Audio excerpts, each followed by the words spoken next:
මිනිස්සු ඉපදින වෙලාවට නැකත් හදනවා කියලා අපි හිතුවට ඇත්තටම වෙන්නේ නැකතට මිනිස්සු උපදින එක. අවුරුදු දහස් ගණනකට කලිනුත් අපි හිටියේ එහෙම තමයි. දුර වැඩිවීම නිසා ඒ වැඩිවීම අහෝසි වෙලා 318 ගුණයක් විශාලයි. නමුත් දුර වැඩිනේ ඈත තියෙන තියා තරු බලලා මාර ආතල් එකේ හිටියා අපි. නැකත් විද්‍යාත්මකද? නැකතක් කියන්නේම හොඳ වෙලාවක්. විශ්වාස කරනවට වඩා මං හිතන්නේ අපි දෙමාපිය යොමු කරන හින්දායි නැකත් වලට යොමු වෙන්නේ. තේරුමක් ඇතුව හරි නැතුව හරි අපි හැමදේම නැකතට කරා. නැකත් වලට විද්‍යාත්මක පදනමක් තියෙනවද නැද්ද? අපිට විද්‍යාත්මක පදනමක් තිබ්බනම් ඒක විශ්වාස කරන්න තිබ්බා ඊට වඩා. නිකන් යන්නම් වාලා යනවට වැඩිය මේක හරියට දැනගෙන තේරුමක් ඇතුව කරන්න ඕනි කියන එකයි මගේ නම් අදහස. SL Physics Lab අපි සූදානම් ඒ ගැන තව දුරටත් කතා කරන්න. භෞතික විද්‍යාව අදාළපු ශිෂ්‍යාවක් විදියට මට මෙයා විශ්වාස කරලත් බෑ නැතුවත් බෑ. නැකත් කිව්වහම ගෑල් ළමයි විදිහට මට නම් මුලින්ම මතක් වෙන්නේ අපි මල්වර වෙද්දි. අපි දවස් ගණන් සති ගණන් සමහරක් වෙලාවට කාමරයක හිර වෙලා ඉන්නානේ. නැකතක් කියනකන්නේ. ඔව් අපි අදටත් දන්නේ විද්‍යාත්මක පදනමක් කියන එකකට තියනවද මොකක්ද කියලා. ඒ වගේම අදටත් විවාහ මංගල උත්සව ගන්න මං හිතන්නේ සෑහෙන දෙනෙක් අවුරුදු ගණන් බලාගෙන ඉන්නවා. මොකද නැකතක් කියනක. අද අපිට අද පුළුවන් වේද හෙට පුළුවන් වේද අවුරුද්දකින් පුළුවන් වේද? ඔව්. ඉම නැකලක් නැති වුණොත් එහෙනම් අපිට බඳින්න බැරි වෙයි. බැරි වෙයි. ඉතින් භෞතික විද්‍යාව ගැන ගැඹුරින් අධ්‍යයනය කරලා තියෙන අපේ ෆිසික්ස් කපිල ශ්‍රී රෝහණ සර්ගෙන් දැනගමු නැකතකට විද්‍යාත්මක පදනමක් තියෙනවද නැද්ද කියලා.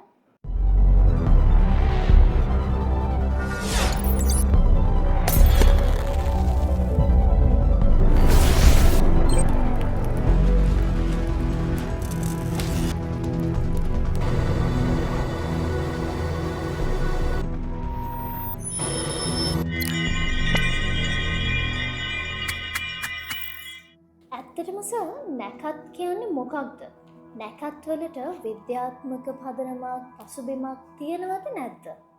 ඒක මෙහෙමයි. නැකත් බේස් වෙලා තියෙන පදනම් වෙලා තියෙන ජ්‍යොතිෂය මතනේ. හරි. ජ්‍යොතිෂය බේස් වෙන්නේ ජ්‍යොතිෂය කියන විෂය ගොඩනගන්නේ විශ්වයේ ග්‍රහ වස්තුන් වල ග්‍රහලෝක වල පිහිටුම මත, පැවැත්ම මත. හරි. හැම තිස්සෙම ස්කන්ධයක් මෑස් එකක් තවත් මෑස් එකක් තමන්ගේ පැත්තට අදිනවා. හැම තිස්සෙම. අපි උඩ පැන්නොතින් බිම වැටෙනවා. හරි. පෘථුවිය හඳ තමන්ගේ පැත්තට අදිනවා. හඳ පෘථුවිය තමන්ගේ පැත්තට අදිනවා. මේ ඔක්කොම සූර්යයා තමන්ගේ පැත්තට ඇදගෙන ඉන්නවා. සියලු ග්‍රහ වස්තුන් තම තමන් අතර අන්‍යෝන්‍ය ආකර්ෂණ බල හදාගෙන ඉන්නේ. ඇඩ්වාන්ස් ලෙවල් ෆිසික්ස් කරපු හරිය එතනින් ඉහළට ඉගෙන ගන්න ඕනම කෙනෙක් දන්නවා. නිව්ටන්ස් ලෝ ඔෆ් ග්‍රැවිටි කියන තියරි එක. එතකොට මේ තියරි එක අනුව ග්‍රහ වස්තුවක් මොනතරම් ඈතට ගියත් මේ ග්‍රහ වස්තු දෙක අතර අන්‍යෝන්‍ය ආකර්ෂණ බලයක් තියෙනවා. පොඩි අගයක් හරි තියෙනවා. නමුත් ඈතට යද්දි මේක අඩු වෙනවා. හරි. ස්කන්ධය වැඩි වෙද්දි මේක වැඩි වෙනවා.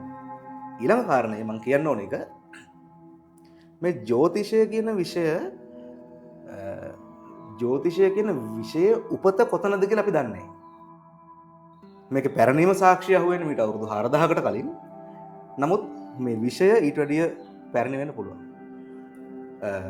බොහෝ විට මගේ පුද්ගලික විශ්වාසයක් තියෙනවා මේ විශ්වයේ කොතනක හරි ඉඳලා හෝමෝ සේපියන් මේ අර්ත් එකට ප්ලාන්ට් වෙන වෙලාවේ මෙහෙට එද්දී මේ ගෙනාපු විෂයක් වෙන්න තියෙන එක. බොහෝ විට එවැනි විෂයන් මේ ජ්‍යොතිෂ විතරක් නෙවෙයි තවත් විෂයන් තියෙනවා මේ ලෝකේ. එතකොට මේක එහෙම ගෙනාපු එකක් වෙන්න ඇති. සද එහෙම බැලුවොත් දැන් ඩාවින්ගේ පරිණාමවාදය අනුව හෝමෝ සේපියන් එන්නේ නියාන්ඩර්තාල්ගෙන්. එතකොට කොහොමද දැන් ඔය කියන විදිහට මේක මැච් වෙන්නේ නැහැ නේ. මට තේරෙන්නේ නැහැ. කොහොමද එතකොට ඒක පරිණාමවාදය බොරුද? ඒ කියන්නේ හෝමෝ නියාන්ඩර්තාල්ගෙන් හෝමෝ සේපියන් ආවා. ඒක මම හිතන්නේ උත්සාහ කරන්නේ අහන්න ඒක බොරුද? ඒ විකාශනයේදී මේක ගැලපෙන්නේ නැහැ නේ කිසිම මේ දැන් ඔයා හිතන්න මේ මොහොතේ ග්‍රැවිටි එක නැති වුණා. හරිද? ඔයා මත ක්‍රියාත්මක වන බර අහෝසි වුණා. ඔයා මොකද ඉස්සෙල්ලම කරන්නේ? ඔයා කියන්නේ මොකද්ද ඔයා කරන්නේ ඉස්සෙල්ලම? හිරුනේ මොකද? ඔයා උඩ පනිනවා. ඔය මත ක්‍රියාත්මක කරන ග්‍රැවිටි එක නැති වුණ මොහොතේ මිනිස්සෙක් ඉස්සෙල්ලම කරන්නේ උඩ පයින්න. හරිද? උඩ පැනනොත් ඉතින් වැටෙනවද ආපහු? දැන් ග්‍රැවිටි එක නැහැ. වැටෙන්නේ නැහැ. උඩ යනවා. උඩ යද්දි ඔයාට පේනවා ටික අර්ත් එක පොඩියට රවුමක් පේනවා. තව ටිකක් උඩට ගියාම පේනවා මේක ඉර වටේ කැරකෙනවා. තවත් ඈතට යද්දි පේනවා මේ ඉර වටේ අර්ත් එක විතරක් නෙවෙයි තවත් ග්‍රහලෝක කැරකි තියෙනවා. මේ දෙපැත්ත බලද්දි පේනවා වෙනත් තරු වටේ තව ග්‍රහවස්තු මිලියන ට්‍රිලියන ගණනක් කැරකෙනවා. හරිද? එතකොට දැන් ඔයා ඉඳපු අර නිල් පාට අර්ත් එකක් පේනවා. ඒ කියන්නේ කවුරු හරි හිතනවා නම් එතෙන්ට ගියාට පස්සෙත් අර ට්‍රිලියන ගණනක් අතරේ අතන විතරයි මිනිස්සු ඉන්නේ කියලා. ඒ කියන්නේ එහෙම හිතන කෙනාට පිස්සු වෙන්න එපා. කියන්නේ වෙන තැන්වල ඉන්න පුළුවන්. එතකොට සර් එදා තිබ්බ ග්‍රහලෝකම තමයි අදත් තියෙන්නේ. එතකොට කොහොමද මිනිස්සුන්ගේ ජ්‍යොතිෂ බලාපල දවසින් දවස වෙනස් වෙන්නේ? මට තේරෙනවා. දැන් හිරුනේ අහන්න දැන් මේ කිය අවුරුද්දේ ඉඳපු ග්‍රහයෝ ටික අදත් ඉන්නවා. හෙටත් ඉන්නවා. එතකොට හැබැයි ක්‍රිය අවුරුද්දේ බලාපල නෙවෙයි දැන් තියෙන්නේ. ඒක නෙවෙයි අහන්නේ. ඒක මෙහෙමයි. දැන් ගත්තොතින් මේ ඉන්නේ හිරුනි ඔයා. හරිද? මෙතන මූන් ඉන්නවා හඳ චන්ද්‍ර මෙතන ඉන්නවා බ්‍රහස්පති. ටිකක් ලොකුයි බ්‍රහස්පති. හරිද? හඳ ඔයාව මේ පැත්තට අදිනවා බ්‍රහස්පති මෙහෙට අදිනවා. හරිද? ඊළඟ අවුරුද්දේ දවසක මේ ඉන්නේ ඉරුනි මේ හඳ මෙන්න බ්‍රහස්පති මෙහි. හරිද? දැන් මෙන්න මේ ඉරෙන් මෙහා පැත්තේ හඳයි බ්‍රහස්පති හිටියානේ.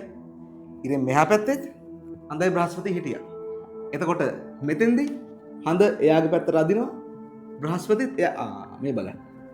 මෙතෙන්දී ෆෝසස් දෙක දෙපැත්තට මෙතෙන්දී එක පැත්තට. පැහැදිලිද? ඒ කියන්නේ මේ ග්‍රහ වස්තුන් දෙක එදත් තිබුණා අදත් තියෙනවා. හැබැයි ඒ වගේ දිශා නැති වෙනස්. හරිද? ෆෝසස් වල දිශා වෙනස්. බලපෑම වෙනස්. එතකොට සර් දැන් අපි හිතමු දැන් ග්‍රහලෝක වලින් බ්‍රහස්පති කියලා කියන්නේ ලොකුම ග්‍රහලෝකයක්. ඒ කියන්නේ බ්‍රහස්පති කියන්නේ ගුරු. එතකොට ඒ වුණාට අපි අහලා නැහැ කවදාවත් බ්‍රහස්පතිගෙන් ගුරුගෙන් ලොකු බලපෑමක් තියෙන අනිත් ග්‍රහයන්ට වඩා. ඔව් බ්‍රහස්පති විශාලයි. බ්‍රහස්පති පෘථුවිය වගේ 318 ගුණයක් විශාලයි. නමුත් දුර වැඩිනේ. එතකොට ඒ බලපෑම අඩු වෙනවා. ඒ කියන්නේ මේක ඉක්වේෂන් එකක් තියෙනවානේ මෙහෙම.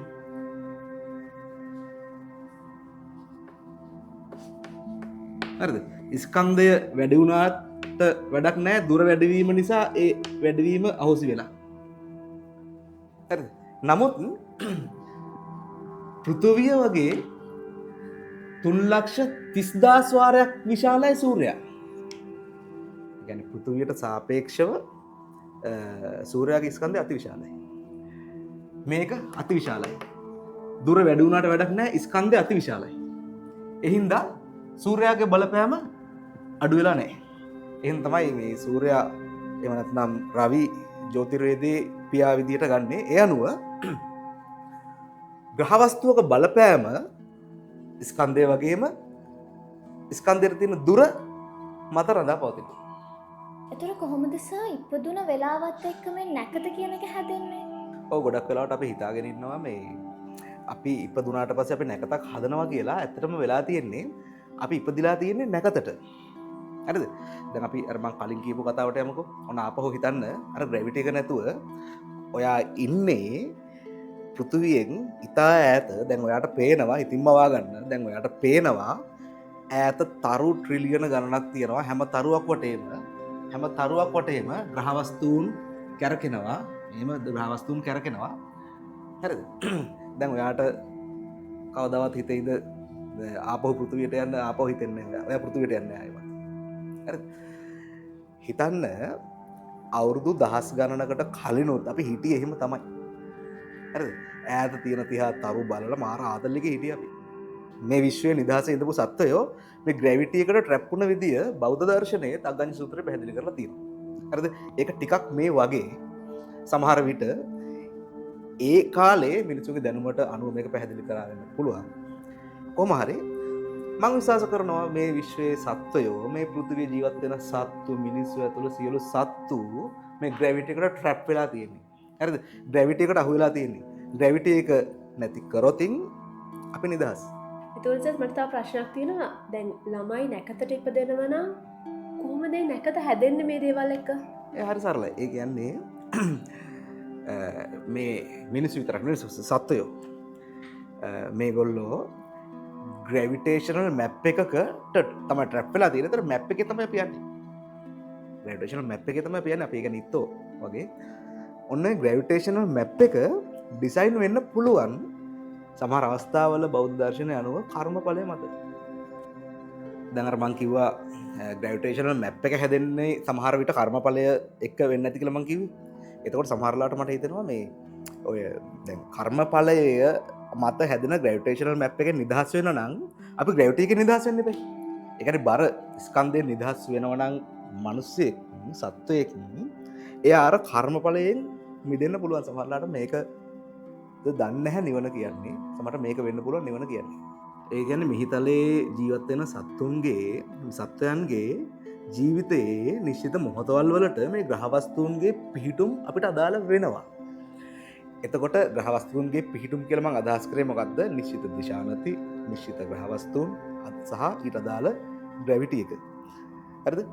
ඒ කියන්නේ එතකොට මේ නිශ්චිත ග්‍රහවස්තුන් නිශ්චිත පිහිටුම් වල පිහිටන වෙලාවල් තියෙනවානේ.